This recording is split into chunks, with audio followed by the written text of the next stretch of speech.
વાંધો ન આવે. આ ગરમીના કારણે કેવડાવે.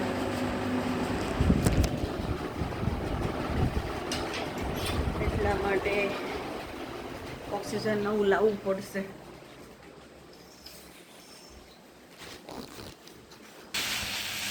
તો કરી નાખો. તો આજે આપણે ચોળ બટેકાનું શાક બનાવ્યું છે. એ પણ રેડી થઈ ગયું છે. દાળ પણ બની ગયા છે. દાળ પણ બની ગઈ છે સરસ મજાની.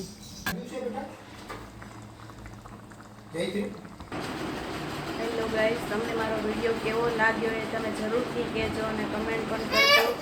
અને મારું નામ છે જયશ્રી બાવળિયા અને અમે ભાવનગરમાં રહીએ છીએ. અને અમે નવા બ્લોગની શરૂઆત કરી છે. તમને કેવો લાગ્યો એમને જરૂરથી કહેજો.